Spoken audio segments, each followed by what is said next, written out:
Mga bata, narito na ang Paaralang Bayan sa Himpapawid ng inyong FEBC Radio TV sa pakikipagtulungan ng Exemplars Academy, ang Eskwela, online paaralan para sa mga bulilit ng tahanan.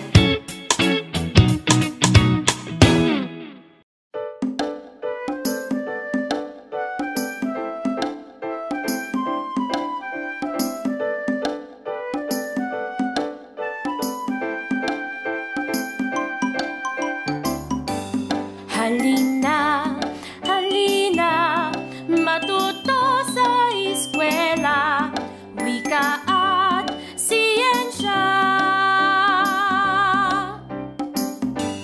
Halina, halina, matuto sa eskwela, sining at matematika. Tuklasin ang mga hiwaga ng mundong kinahaharapan.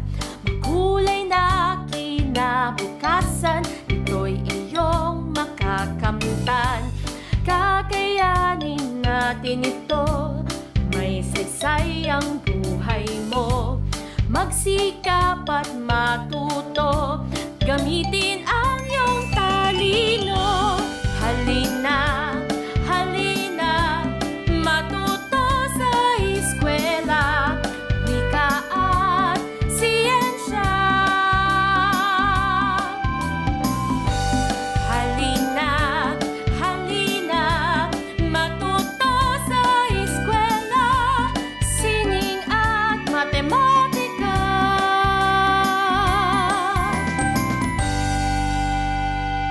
Hi kids! Welcome sa ating Eskwela Online Paaralan para sa mga bulilit ng tahanan. Dito lang yan sa 702 DZAS FEBC Radio TV.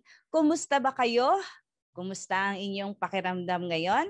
I hope that you are all happy and healthy. Ako si Teacher Jo Cabrera Alabastro, makakasama ninyo para sa ating online aralin. Sige nga, tumayo nga kayo, tayo kayong lahat at sabihin ang inyong pangalan. So, ganitong gagawin natin. Sisimulan ko. Ako, si Teacher Jo, at ako ay nakasuot ng blusa na kulay dilaw. Yan ang sasabihin ninyo ha, pagtayo ninyo. Okay, kayo nga. Uulitin ko ha, ganito yung sample.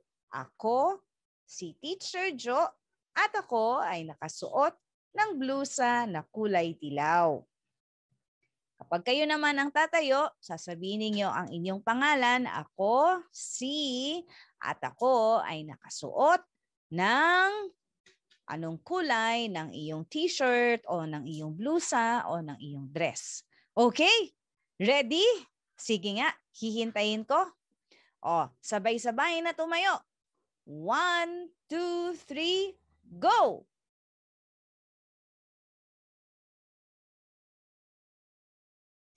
Very good! Mahuhusay na mga bata. Yung iba nakasuot ng blue. Yung iba daw nakasuot ng red. Yung iba ay nakasuot ng mayroong iba-ibang kulay ang kanilang mga damit. Yung iba naman nakasuot ng pink. Yung iba ay nakasuot ng gray. Yung iba ay black. Pero lahat kayo ay very good kids. Okay. Ano ba ang weather dyan sa inyo? Tingnan nga ang window. Tingnan nga. Ano ba ang weather dyan? Is it a sunny day or a rainy day? Sige, bibigyan ko rin kayo ng time para sumilip sa bintana. Check nga natin, ano ba ang weather ngayon? Mainit ba o maulan?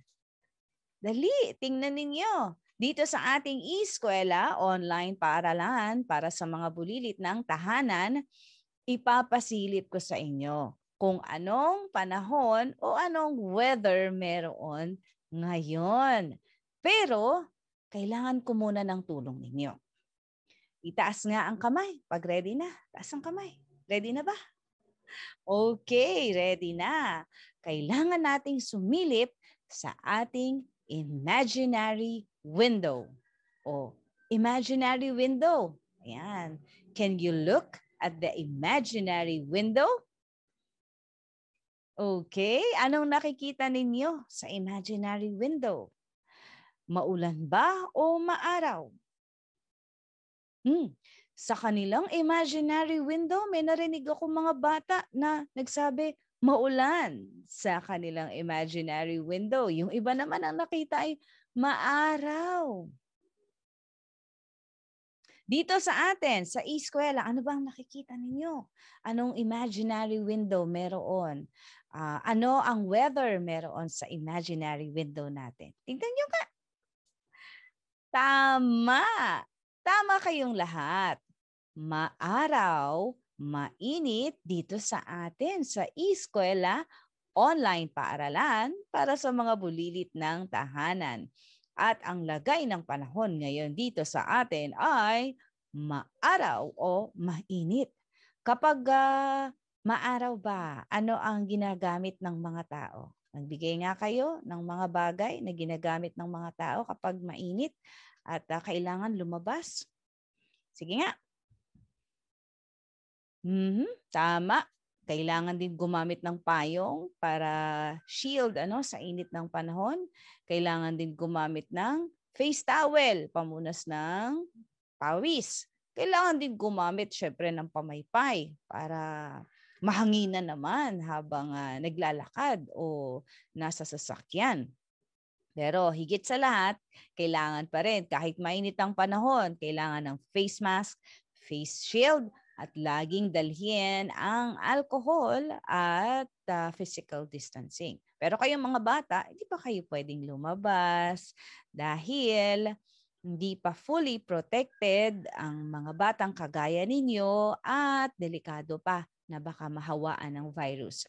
And so, it is better that all of you will stay at home. Kapag maulan naman, kids, ano ang mga ginagamit ng mga tao?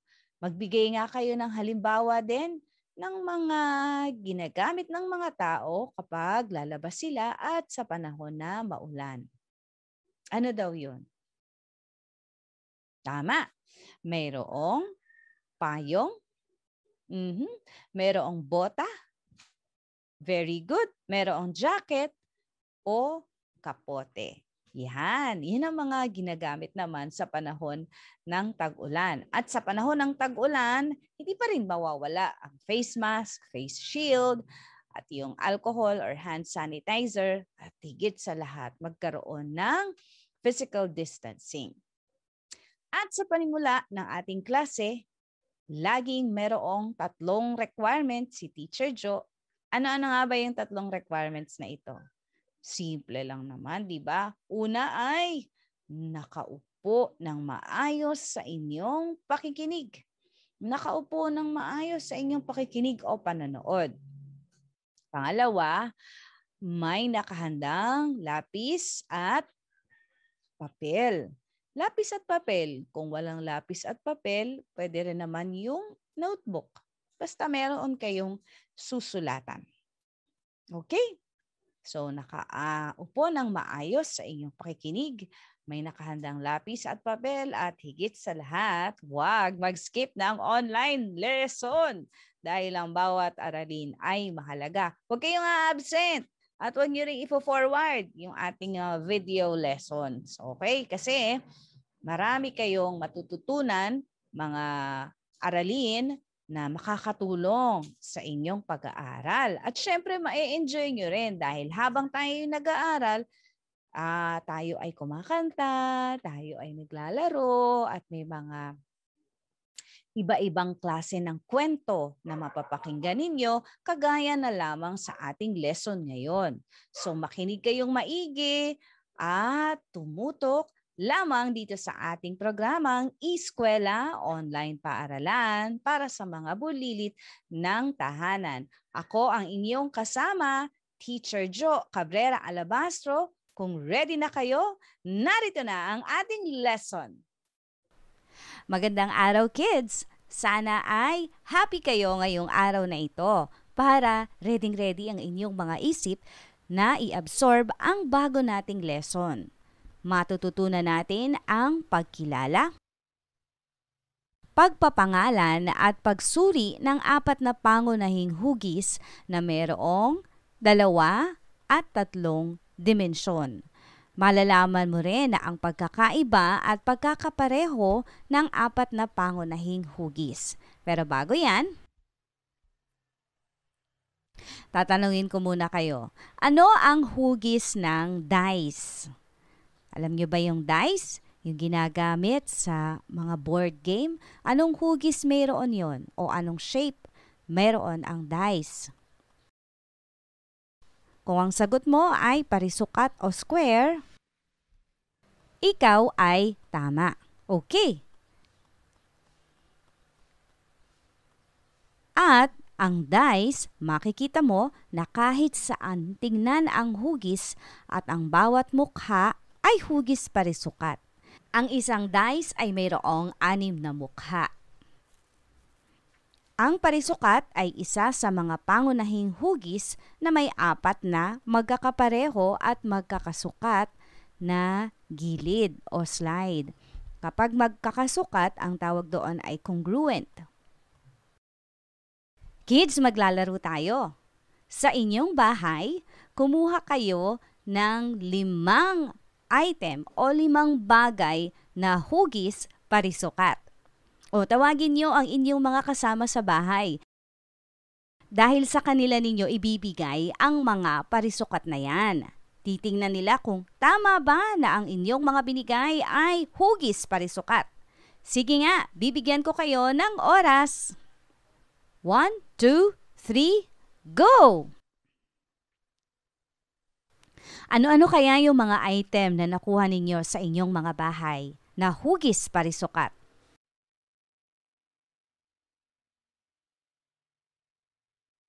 Check ba lahat yan?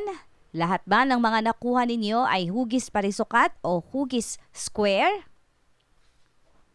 Pinakita ba ninyo sa inyong mga kasama sa bahay? Very good. Ako naman, meron din akong 5 hugis parisukat dito sa akin. Narito ang mga nakuha kong item. Una,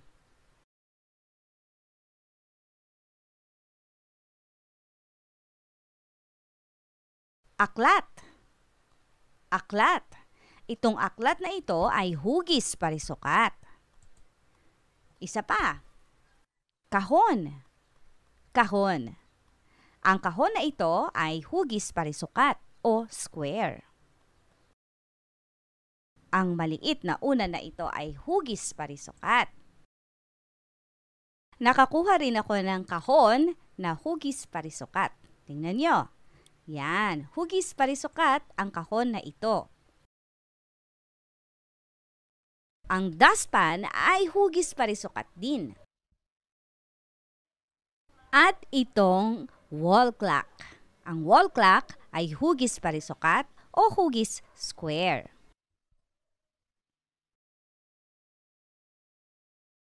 Ito naman yung parihaba.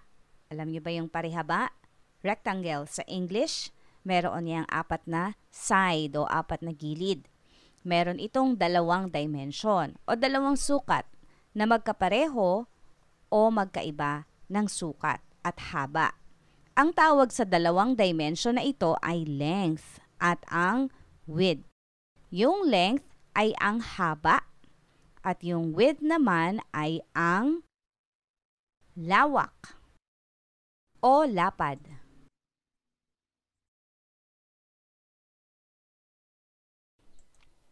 Magbigay nga kayo ng halimbawa ng mga bagay na may sukat na parihaba.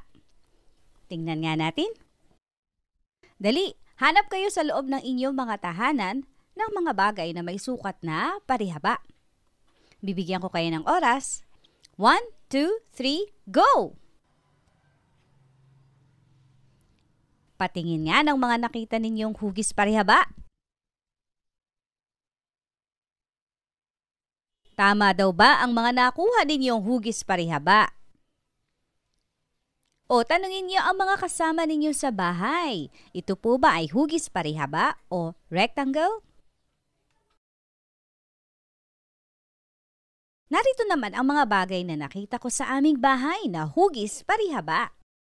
Cellphone. Ang aking cellphone ay hugis parihaba. Lamesa.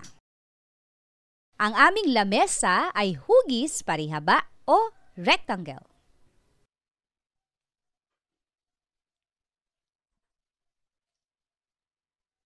Aquarium. Ang aming aquarium ay hugis parihaba o rectangle. Ito pa, telebisyon. Ang television ay hugis parihaba. At ang aming bed o kama. Ang higaan ay hugis parihaba.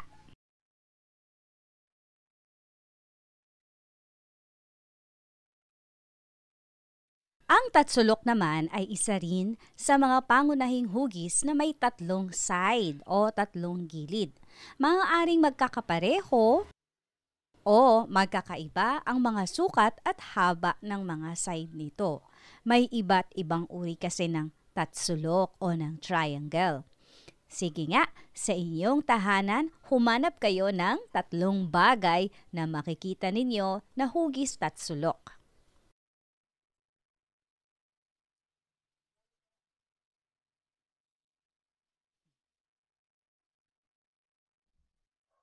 Nakakita ba kayo ng mga bagay na tatsulok sa inyong bahay?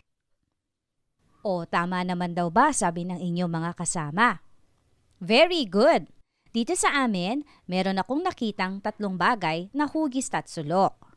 Una, itong slice ng pakwan, slice ng watermelon. Diba? Hugis tatsulok.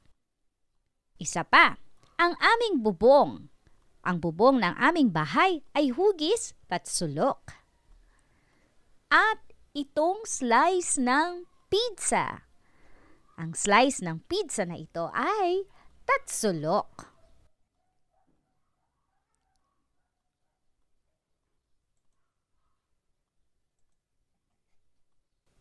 Ito naman, ang bilog.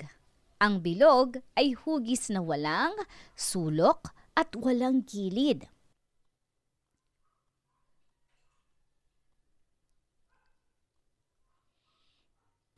Diba? Dire-diretso lang ang hugis bilog.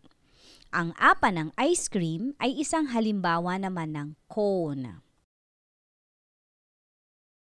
Sige, mag-practice tayo kids ha. Happy face o sad face? Happy face kung ang sasabihin kong bagay ay hugis bilog. Sad face naman kung hindi. Subukan natin. Una, butones. Butones. Happy face ba o sad face? Butones. Butones. Kung ang sagot mo ay happy face, ikaw ay tama dahil ang butones o buttons ay bilog o circle.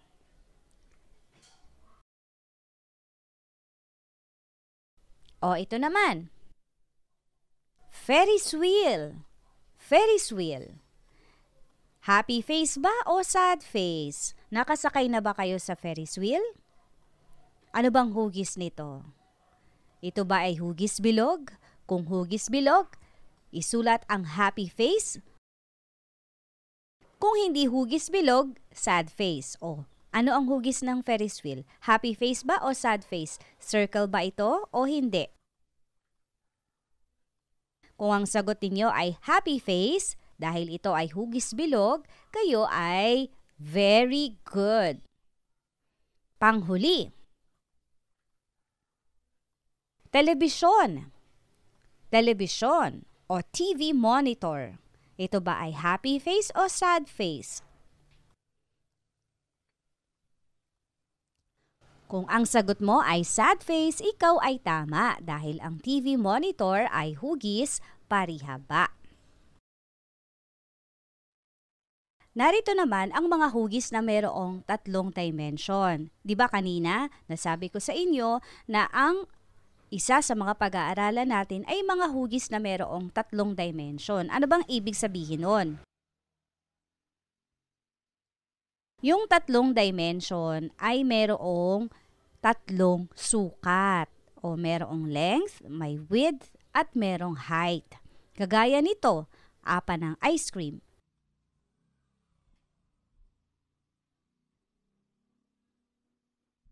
Ang apa ng ice cream ay isang halimbawa ng cone.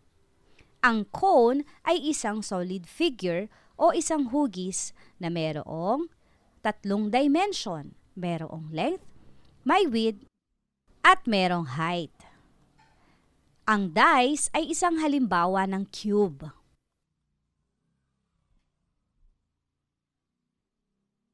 Ang cube ay isang solid figure o hugis na mayroon ding tatlong dimension kagaya ng cone. Meron itong length, may width, at may height. Ang hugis ng mukha ng cube ay hugis parisukat. Meron pang isa. Aquarium. Alam niyo ba yung aquarium?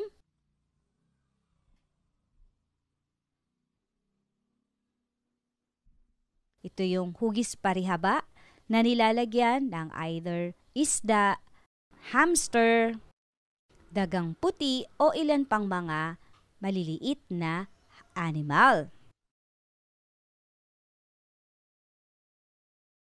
Ang aquarium ay isang halimbawa ng prism o rectangular prism. Ang prism ay isang solid figure na may tatlong dimension. Meron itong length, width, at height. Ang mukha at base ng isang prism ay maaaring hugis parihaba o hugis parisukat. Isa pa, ang lata ng gatas.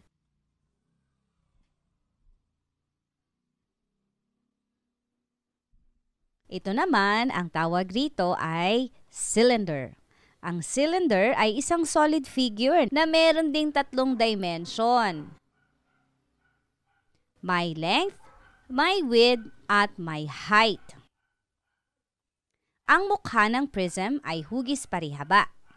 Ang base ng cylinder ay hugis bilog.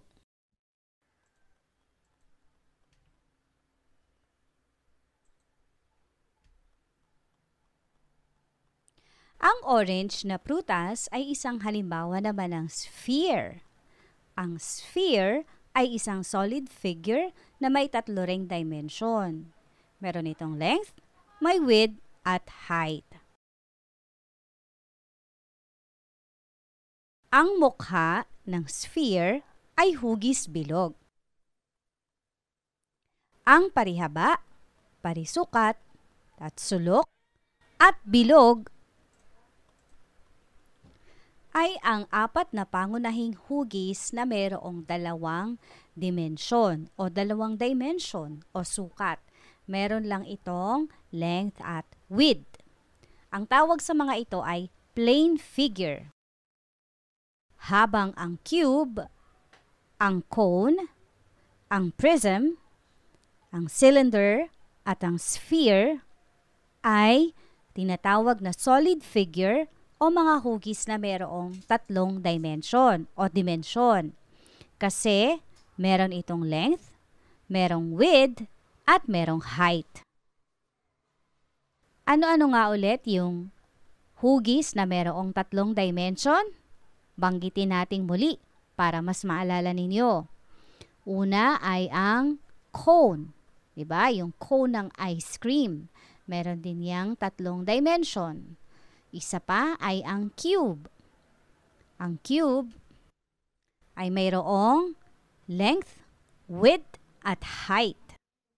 Ang aquarium, ang tawag naman dyan ay prism o rectangular prism. Dahil ito rin ay mayroong tatlong dimension, may length, may width, at may height. Ang lata ng gatas ay isang halimbawa ng cylinder. Ang mukha ng prism ay hugis parihaba. Pero ang mukha o ang base ng cylinder ay hugis bilog.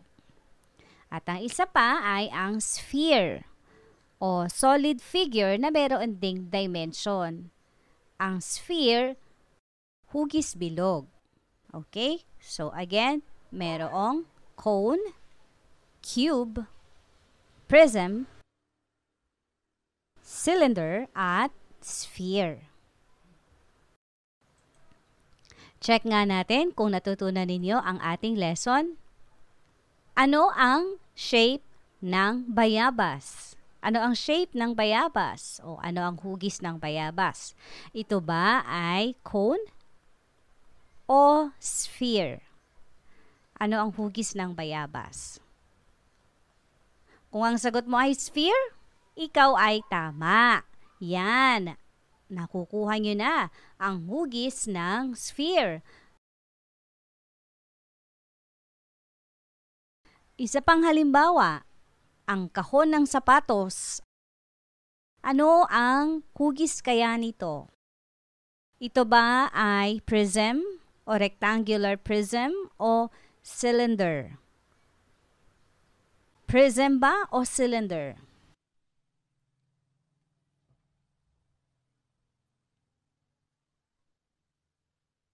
Tingnan nga ang kahon ng sapatos. Anong shape kaya yan? Prism o cylinder? Kung ang sagot mo ay prism, ikaw ay tama. Very good. Bola ng basketball. Bola ng basketball. Anong figure kaya ito? Anong solid figure kaya ito? Cube ba o sphere?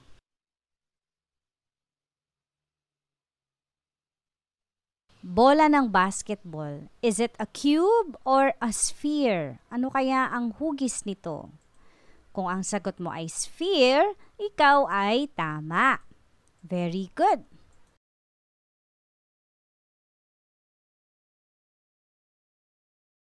Sa araling ito, matututunan mo ang pagbibilang ng mga pangkat na may parehong dami gamit ang mga konkretong bagay. Matututunan mo rin ang pagsusulat ng isang equivalent expression batay sa mga binigay na mga pangkat ng konkretong bagay o larawan. Narito ang halimbawa. Pumunta sina Leo, Armando at Edwin sa bukid upang mamitas ng bayabas. Ang bawat isa sa kanila ay may napitas na tig-3 bayabas. Tulungan mo nga silang bilangin ang pangkat ng mga bayabas na kanilang napitas.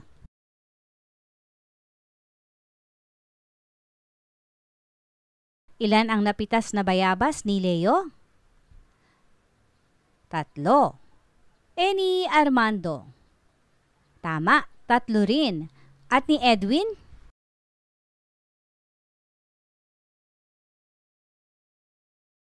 Ay 3. Okay.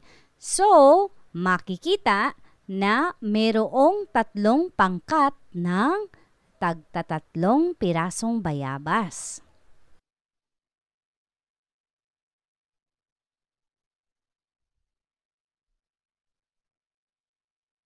So, ang bawat isa, sina Leo, Armando, at Edwin, ay mayroong tig-3 bayabas na nakuha. So, 3 for Leo, 3 for Armando, and 3 for Edwin.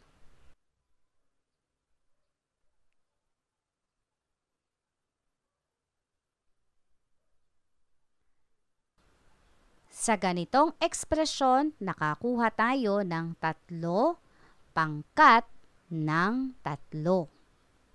E paano naman kung sina Leo, Armando at Edwin ay nakapitas naman ng tag-4 na bayabas? Tulungan nga natin silang bilangin at ipangkat ang mga bayabas na kanilang napitas. Para kay Leo, meron siyang napitas na 4 na bayabas. Ganon din kay Armando. Meron din siyang 4 na bayabas. At si Edwin, mayroong 4 na bayabas. Ang equivalent expression nito ay 3 na pangkat ng 4. 3 na pangkat ng 4.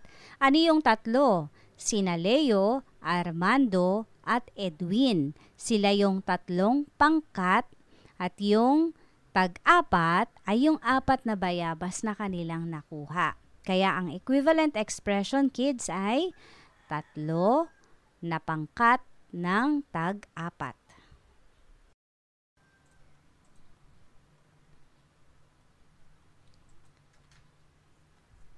Paano kung nakakuha naman ang bawat isa, kina Armando, ng 5 bayabas? O ano naman yung equivalent expression nito? So, sina Leo, Armando, at Edwin ay nakakuha ng tag-5 bayabas. Sa kanilang equivalent expression, ang mangyayari ay 3 na pangkat ng tag-5. 3 pangkat na tag-5. Yung tag-5 rito ay yung bayabas na nakuha nila. Tag-5 silang bayabas. At ang 3 pangkat ay sina Leo, Armando, at Edwin. And so, ang equivalent expression ay 3 pangkat ng tag-5.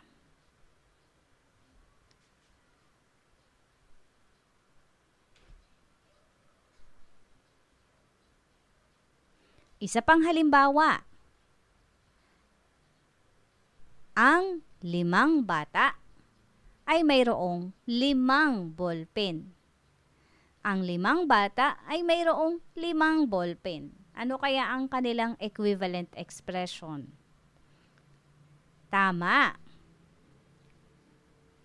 5 pangkat ng 5. 5 mga bata na mayroong 5 ballpen. Very good.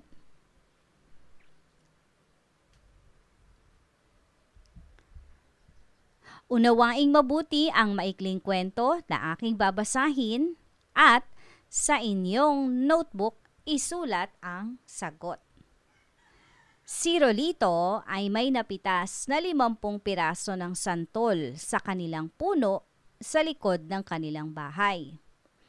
Gusto niyang hatiin ito sa 5 pangkat na may magkakaparehong bilang upang ipamahagi niya sa kanyang 5 mga kapatid.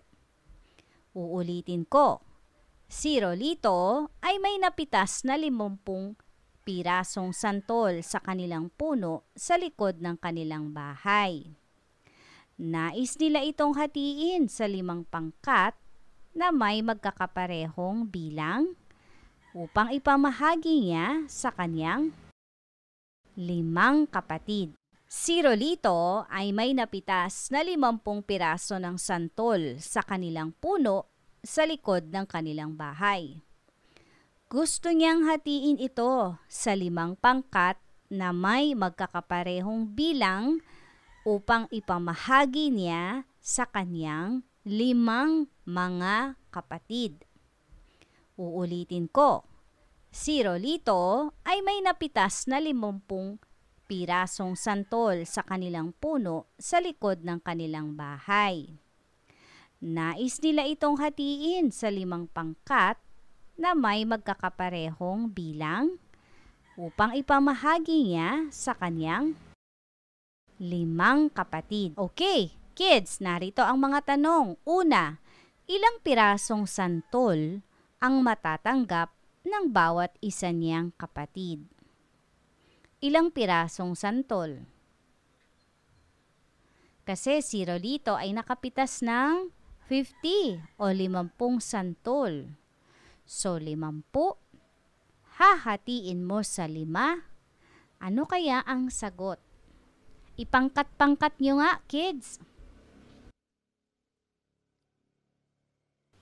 Ang 5 bata ay makakatanggap ng mga santol. Ilang pirasong santol kaya ang matatanggap ng 5 bata kung ito ay hahatiin sa 50? Ano kaya ang sagot? 50 divided by 5. Ayan. Isipin nyo nga.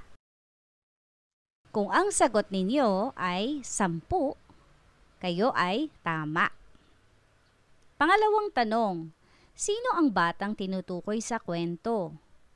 Sino raw yung batang tinutukoy sa kwento? Kung ang sagot ninyo ay Rolito, kayo ay tama. Sa ikatlong tanong, ano ang magandang katangian ng batang si Rolito? Ano daw yung magandang katangian ng batang nasa kwento? Tama! Ang batang si Rolito ay mapagbigay. Bakit? Kasi inisip niya, hahatiin niya sa 5 pangkat ang 50 pirasong santol na kinuha niya sa puno.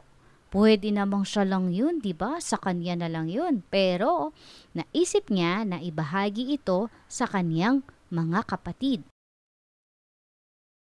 Sa ilang pangkat hinati ni Rolito ang santol na kaniyang pinitas.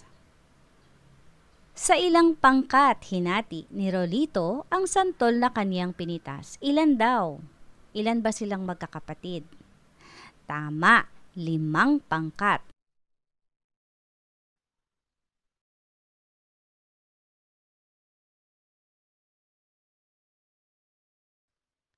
Ilang pirasong santol? Panghuling tanong. Ilang pirasong santol ang matatanggap ng bawat isa niyang kapatid? O nasagot na natin yan kanina, di ba? Ilang pirasong santol daw ang matatanggap ng bawat isa niyang kapatid? Yung 5 pangkat ay magkakaroon ng tag sa 10 santol. Okay, so ang equivalent expression nito ay 5 na pangkat ng tag 10. 5 na pangkat ng tag 10. Very good. 5 na pangkat ng tag 10. Mga bata, narito na ang Paaralang Bayan sa Himpapawid ng inyong FEBC Radio TV sa pakikipagtulungan ng Exemplars Academy, ang Eskwela, online paaralan para sa mga bulilit ng tahanan.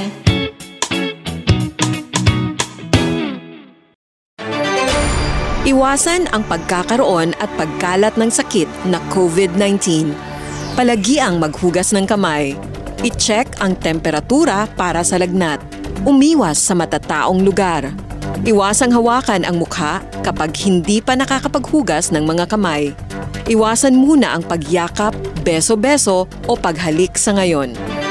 Maging maingat, maging ligtas. Basta't laging handa at sama-sama, kaya natin to. Hatid sa inyo ng PCOO, DOH, KBP at ng himpilang ito. Ito ang 702 DZAS. 702 DZAS. Agapay ng Sambayanan.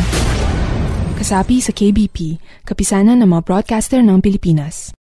Mga bata, narito na ang Paaralang Bayan sa Himpapawid ng inyong FEBC Radio TV sa pakikipagtulungan ng Exemplars Academy, ang Eskwela, online paaralan para sa mga bulilit ng tahanan.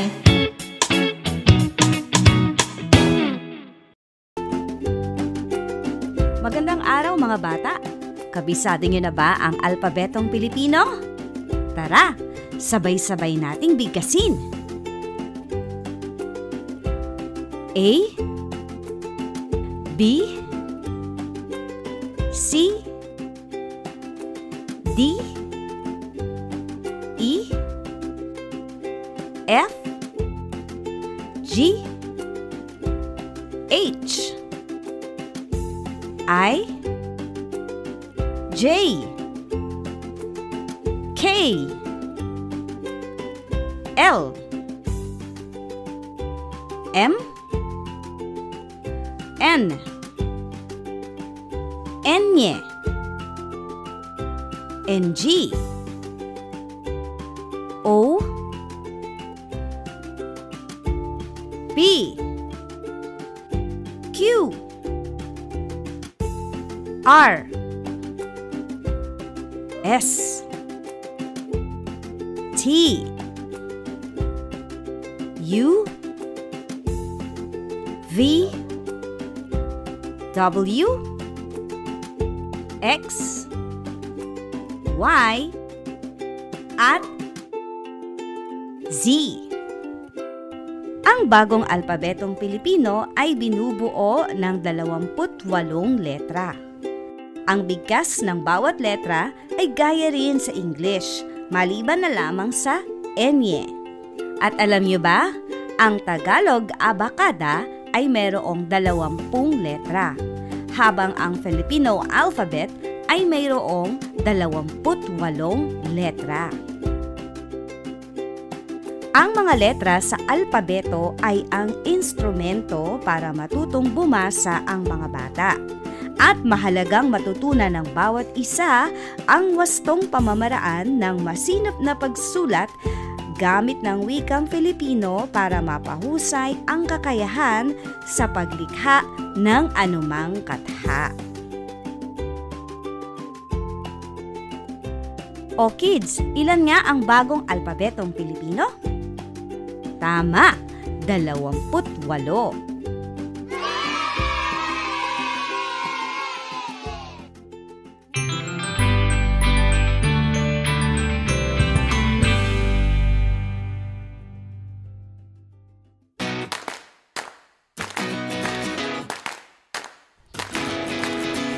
Sa ating aralin ngayon, bigkasin ang ngalan ng mga larawan sa bawat hanay.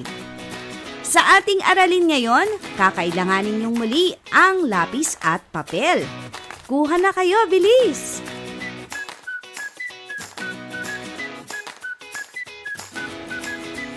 Ang ating panuto, bigkasin ang ngalan ng mga nasa larawan sa bawat hanay.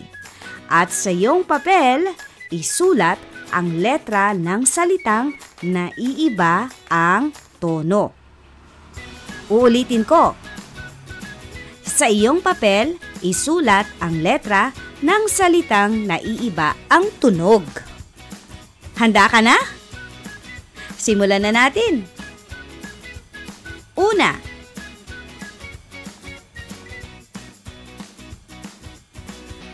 Letter A, mangga. Letter B, pato. O letter C, payong. Alin sa mga ito ang naiiba ang tunog? Letter A, mangga. Letter B, pato. O letter C, payong.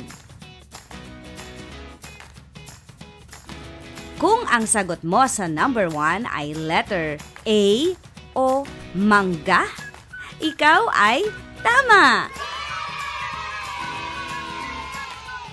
Dahil ang mangga ay nagsisimula sa letter M, habang ang pato at ang payong ay nagsisimula sa letter P.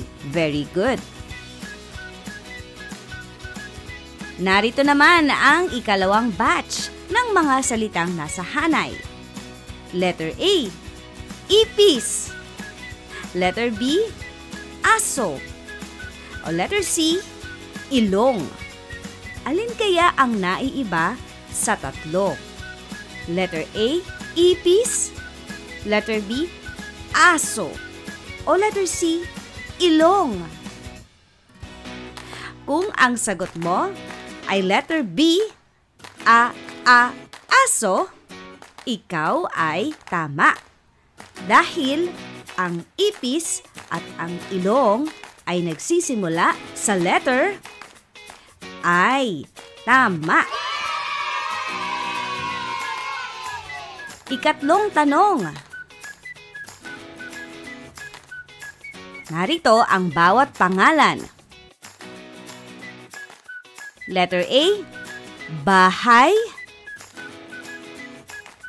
Letter B, bag.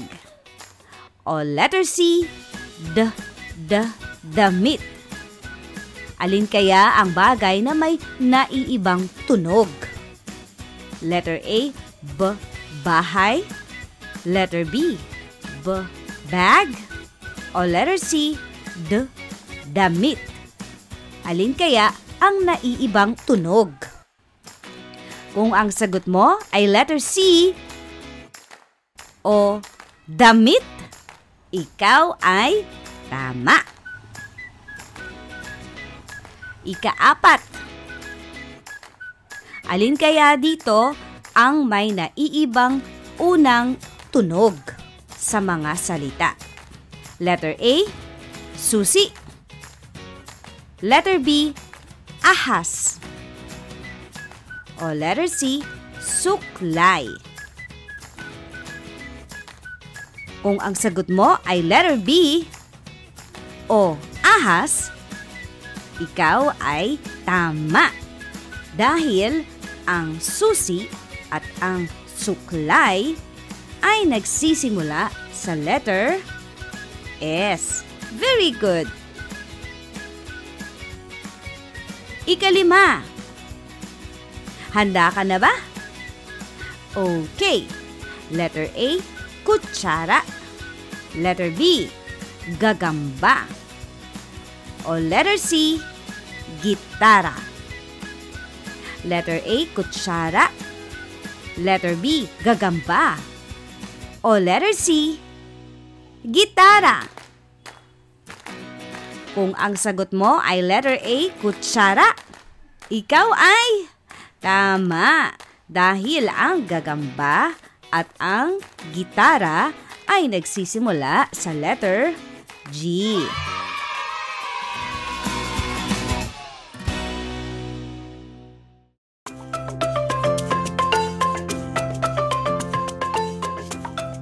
Kids, pakinggan ang pangalan na aking sasabihin sa bawat larawan. Ibigay ang unang tunog na inyong narinig sa salitang nabanggit. Ang unang tunog, araw. Araw. Ano kaya ang unang tunog na iyong maririnig sa salitang araw? Tama. Ang unang tunog na maririnig sa salitang araw ay A. Dahil ito ay nagsisimula sa titik A.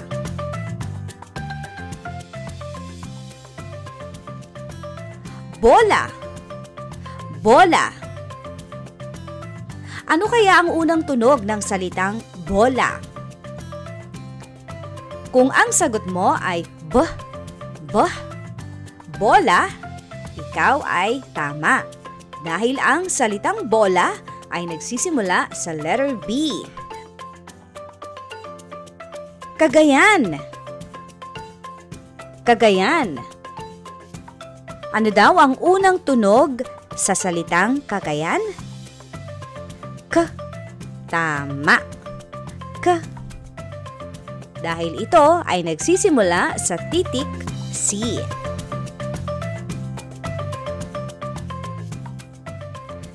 Dahon. Dahon. Ano ang unang tunog sa salitang dahon? Tama. Dahil ang dahon ay nagsisimula sa titik D. Dahon. Ekis. Ekis. Ano ang unang tunog sa salitang ekis? Kung ang sagot mo ay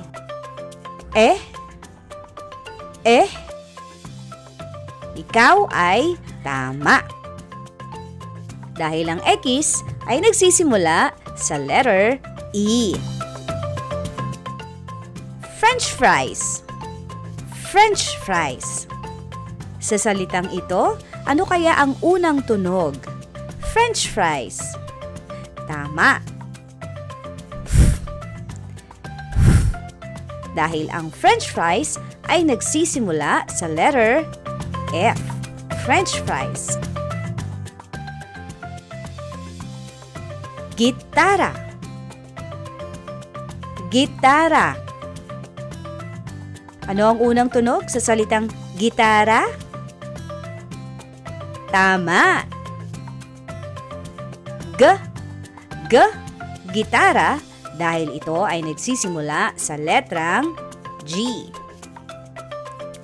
Halo-halo. Halo-halo. Halo-halo. Kumakain ka ba ng halo-halo? Ano kaya ang unang tunog sa salitang halo-halo? Ha. Tama. Dahil ang halo-halo ay nagsisimula sa letter H. Very good kayo. Ibon. Ibon.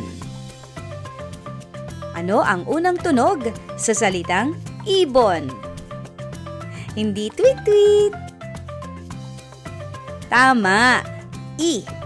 Ang unang tunog sa salitang ibon ay I. Dahil ito ay nagsisimula sa letter I. Jeep. Jeep.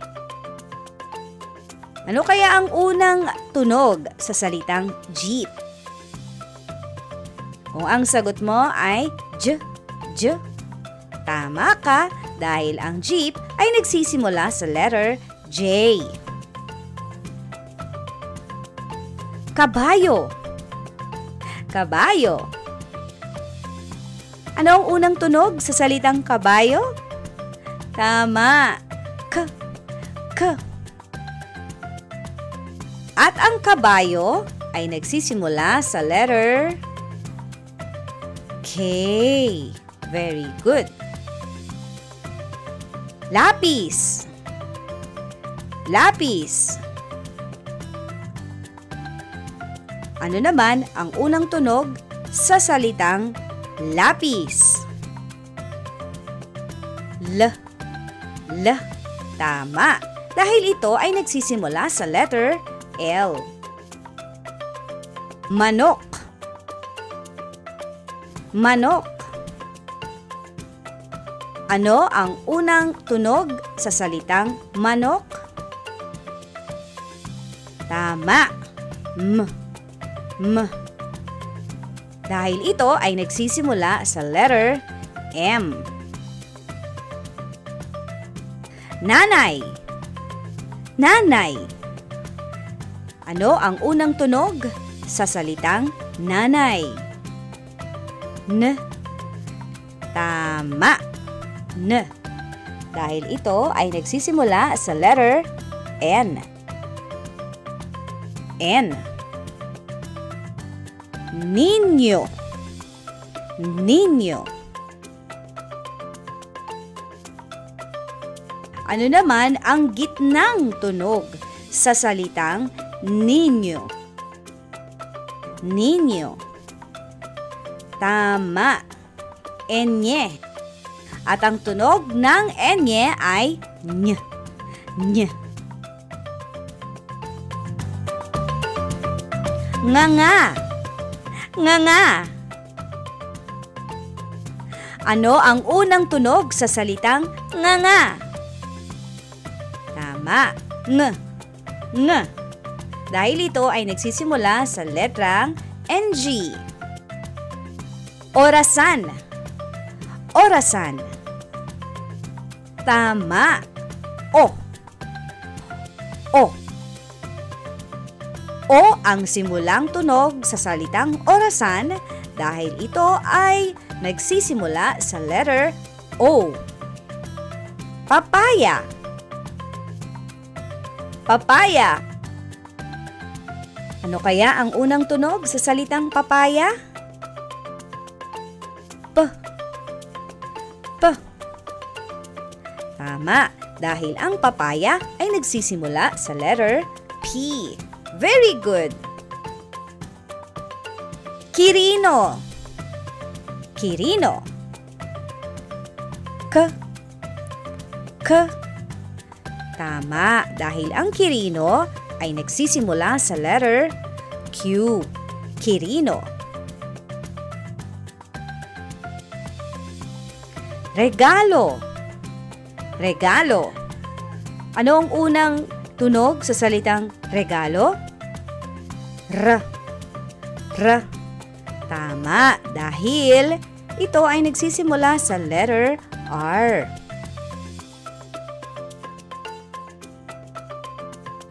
Sapatos. Sapatos. Ano naman daw ang unang tunog sa salitang sapatos?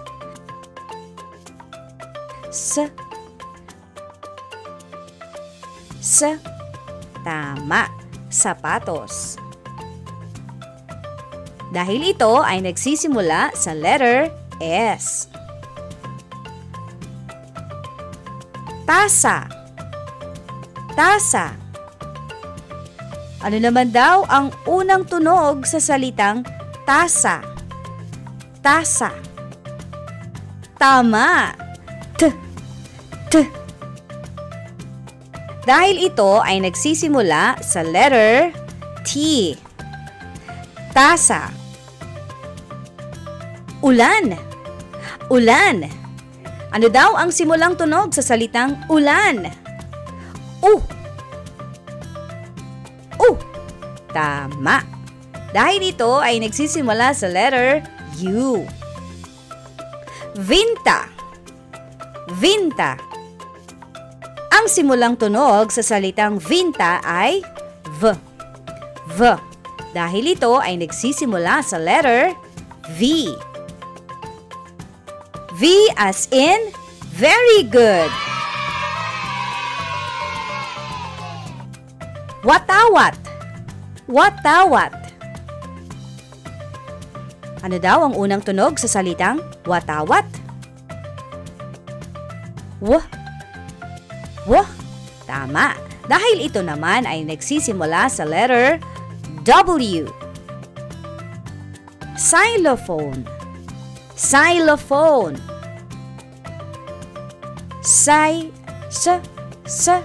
Xylophone. Tama. Ito ay nagsisimula sa tunog na S. Dahil ito ay nagsisimula sa letrang X. Yoyo. Yoyo. Ang simulang tunog ng salitang yoyo ay Y. Dahil ito ay nagsisimula sa letter Y. Very good. At panghuli, zipper. Zipper. Ano daw ang unang tunog sa salitang zipper? Z. Tama! Dahil yan ay nagsisimula sa letter Z.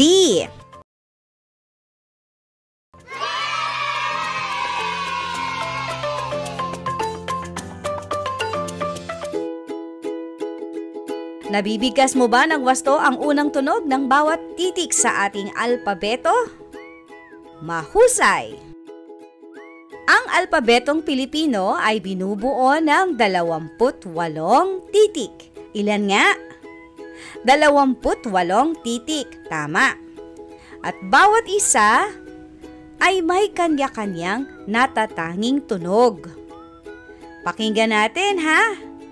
Para sa katinig, ito ang mga katinig. B para sa letrang B. K para sa letrang C. D para sa letrang D. F para sa letrang F. G para sa letrang G. H para sa letrang H. J para sa letrang J. K Para sa letrang K, L.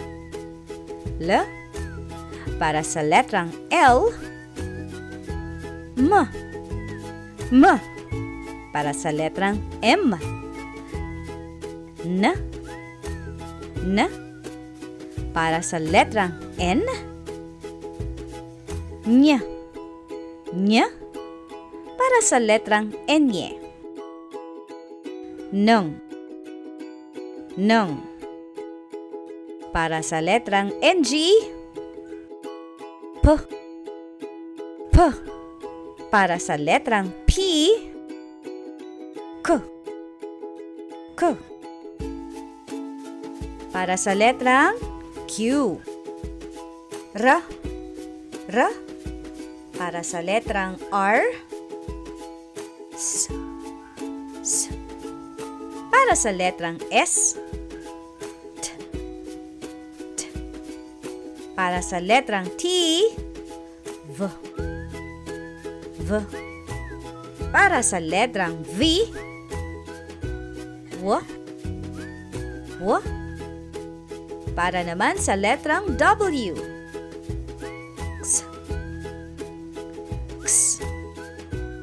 X. Para sa letrang X, Y. Para sa letrang Y at Z. Para sa letrang Z. Ang mga katinig naman ay A, E, I, O, at U. Habang ang hiram na titik ay C, F, J, N, Q, V, X, at Z.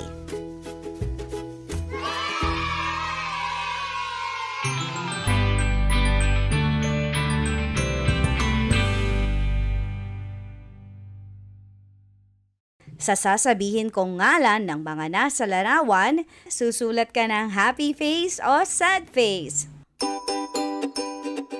Happy face kung ito ay nagsisimula sa letter A o tunog na A, at sad face naman kung ito ay hindi nagsisimula sa letter A at sa tunog na letrang A.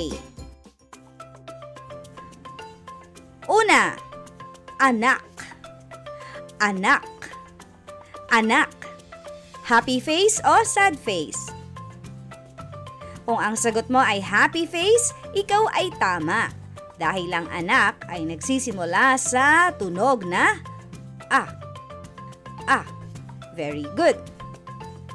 Walis. Happy face ba o sad face? Walis. Kung ang sagot mo ay sad face, tama ka. Happy face ako sa sad face mo kasi ang walis ay hindi naman nagsisimula sa tunog na A, kundi sa tunog na W. Aklat.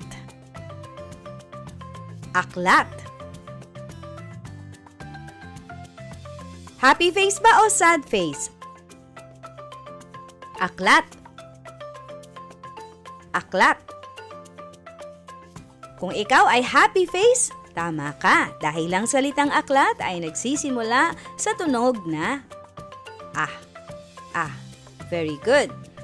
Sunod ay anim. Happy face ba o sad face? Ito ba ay nagsisimula sa tunog na A o hindi?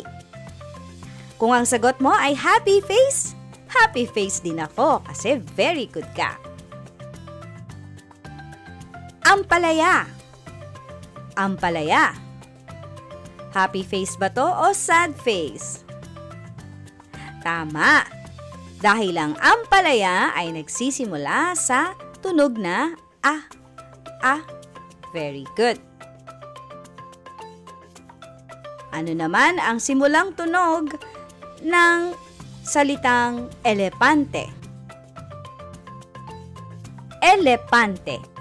Tama. Ang simulang tunog ng salitang elepante ay elepante.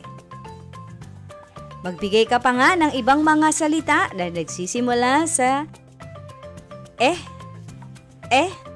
o letter E.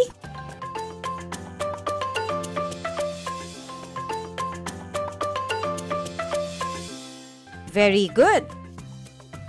Ibon. Ibon. Saan naman daw nagsisimula ang salitang ibon? Sa anong tunog naman daw nagsisimula ang salitang ibon? I. Tama. Yan ay nagsisimula sa tunog na I dahil yan ay nagsisimula sa letter I. Magbigay ka nga ng iba pang salita na nagsisimula sa letter E. Isip-isip mga bata. Ang gagaling nyo. Ako din may naisip ng mga salita na nagsisimula sa letter E. Ano-ano ang mga ito? Eroplano at hélice. Magbigay naman ng mga salita na nagsisimula sa letter I. Dali, mag-isip kayo ng mga salita na nagsisimula sa letter I. Pagkatapos may ibibigay din ako sa inyo ng mga bagay na nagsisimula rin sa letter I. Ang huhusay nyo. Narito pa ang ilan sa mga salita na nagsisimula sa letter I. Itak. Itak. Ilaw. At itlog. Itlog. Anong tunog daw nagsisimula ang salitang orasan? Orasan? Tama, ito ay nagsisimula sa letrang O at sa tunog na O. Yung ulan. Ulan. Anong tunog nagsisimula ang salitang ulan? Tama, iyan naman ay nagsisimula sa tunog na U at syempre sa letrang U.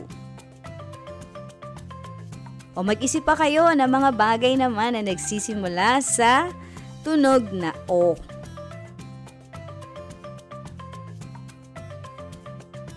Nakaisip na kayo? Ako meron na rin. Ospital, okra, at oto. Ospital, okra, at oto. O mag-isip naman kayo ng mga larawang nagsisimula rin sa tunog na U. Madami yan. U. O ako naman. Upo. Kumakain ba kayo nun? Upo. At unan. Unan. Diba? Nagsisimula sa tunog na U. At syempre, ulo. Ulo. Nagsisimula din sa tunog na U. Ano naman ang simulang tunog ng mga babanggitin kong nasa larawan? Manok. Manok. Tama. Ito ay nagsisimula sa tunog na ma. Manok. Tama. O magbigay naman kayo ng mga salita na nagsisimula sa ma. Ma. Marami yan. Ako naman, mga salita na nagsisimula sa tunog na ma. Mangga. Mais. At mata. Nanay. Nanay. Ano naman daw ang simulang tunog ng salitang nanay? Tama. N. Nanay. O kayo naman, mag-isip naman kayo ng mga bagay na nagsisimula sa tunog na N.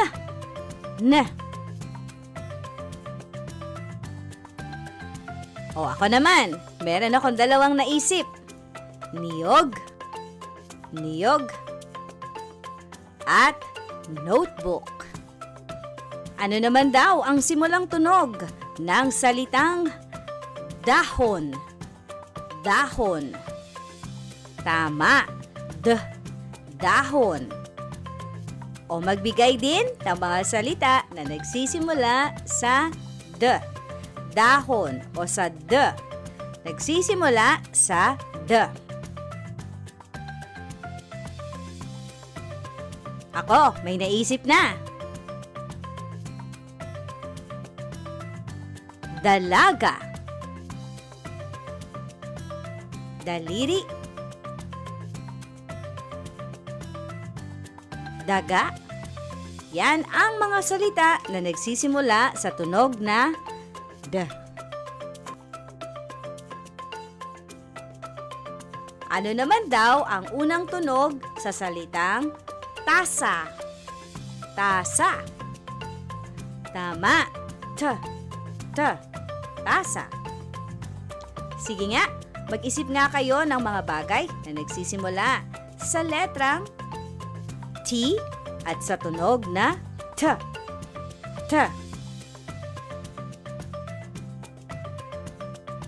Ako naman, may naisip din ako.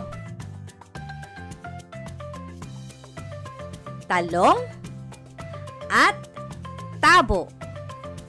Talong at tabo ay nagsisimula sa tunog na T. Dahil ito ay nagsisimula sa letrang T.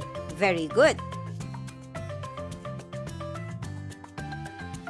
Ano naman ang simulang tunog ng nasa larawang papaya? Papaya. Kung ang sagot mo ay p, aba, mahusay ka na. Nakakabisado mo na ang tunog ng bawat letra. O ngayon naman, mag-isip ka ng mga bagay na nagsisimula sa letrang P at sa tunog na P. Ako naman. Pito, pako, at puno.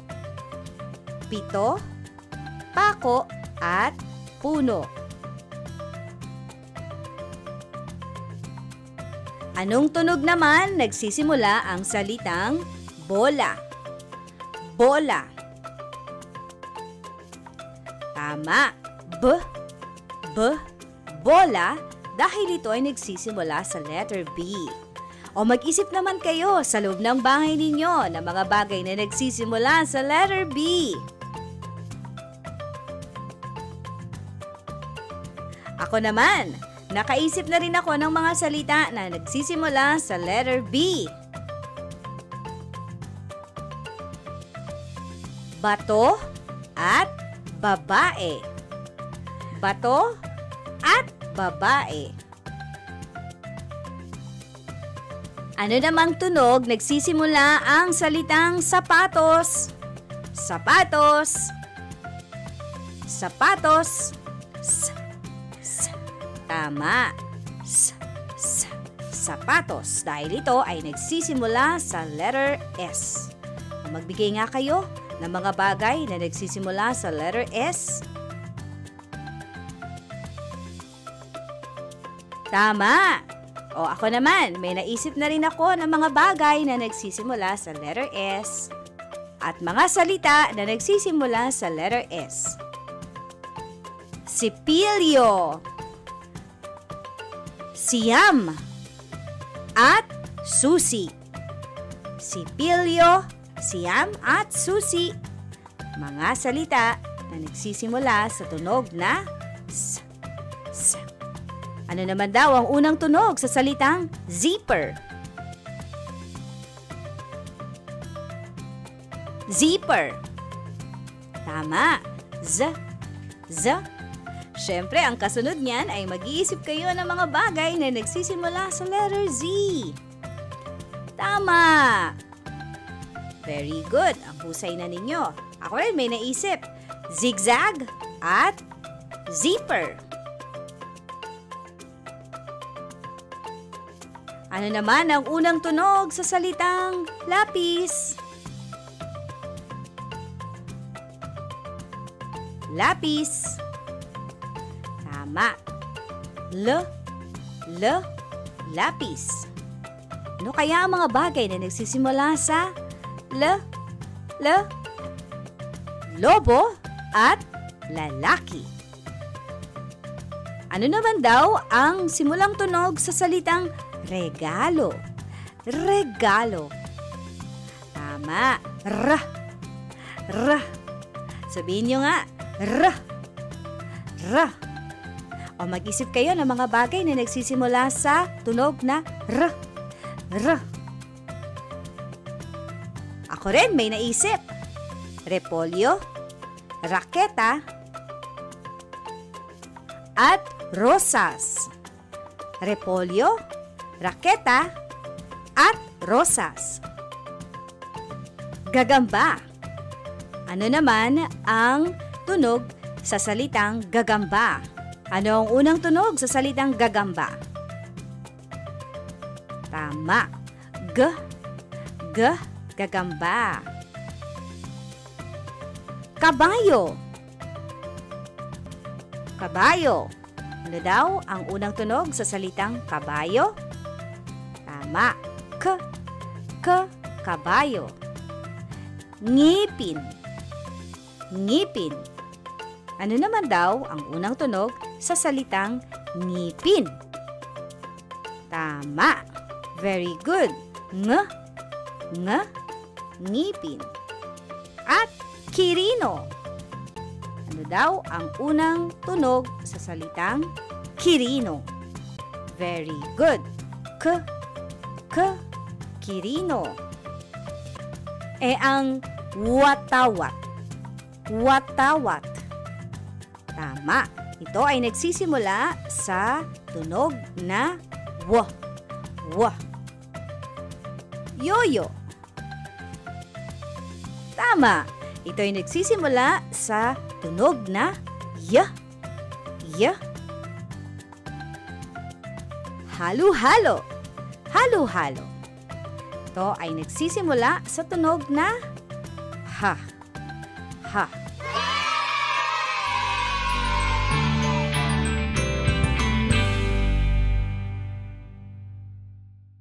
Na-enjoy niyo ba ang mga lesson na inyong natutunan ngayon sa ating episode na Eskwela, Online Paaralan para sa mga bulilit ng tahanan? Ang bilis-bilis naman ng oras, ano? At natapos na ulit ang ating lesson ngayon. Kayo ba ay natuto mula sa mga binasa natin? At syempre, yung ating inaral patungkol sa matematika, patungkol din sa pagbabasa ng alamat, at syempre, yung mga awitan, hindi naman yan nawawala, at ang ating mga gabay sa aralin.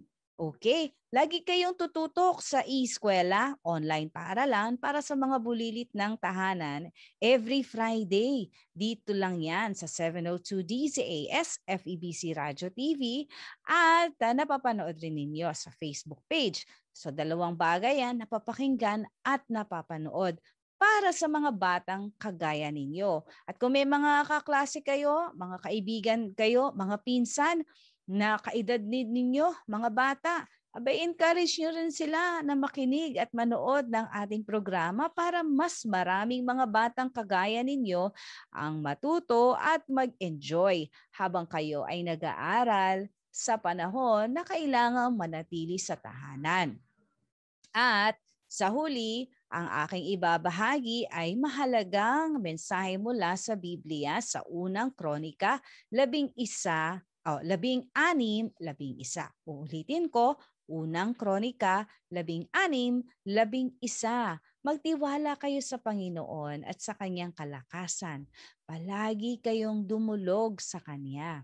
Lagi kayong manalangin, kids. Lagi kayong magtiwala sa Panginoon. Lagi kayong magkaroon ng faith.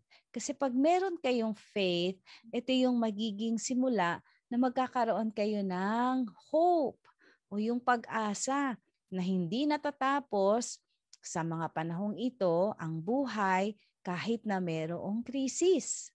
Diba? Kahit may mahirap na situation sa family ninyo, kahit may nagkasakit, kahit mayroong kapag lalabas ka ay delikado at kahit yung pag-aaral ninyo ay modular o blended learning. Yung iba may online classes, yung iba nagbabasa ng mga module na galing sa kanilang mga eskwelahan.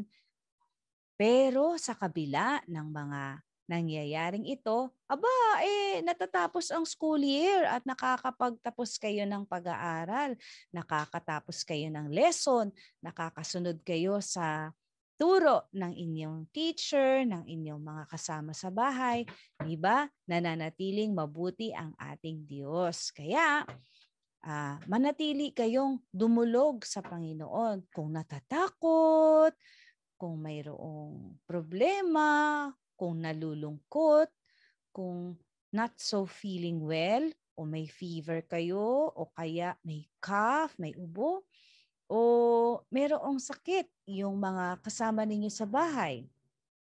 Lolo, lola, nanay, tatay, mga pinsan, mga kapatid, anong pwedeng gawin? Tama. Kailangan manalangin, dumulog sa ating Diyos. Dahil ang ating Diyos, He is our Father. He is our Abba Father, our Daddy. At mahal na mahal niya kayo. Mahal na mahal niya ako. At mahal na mahal kayo ng ating Diyos. Lagi kayong magtitiwala. Lagi kayong maniwala that there is always something good that's happening and is going to happen sa inyong buhay, sa inyong family, and of course, sa ating bansa. Okay, ako si Teacher Jo Cabrera Alabastro, ang inyong guro dito sa ating programang Eskwela Online Paaralan para sa mga bulilit ng tahanan. Magkita-kita tayo ulit next week ha. God bless you and stay safe. Eskwela Online Paaralan para sa mga bulilit ng tahanan.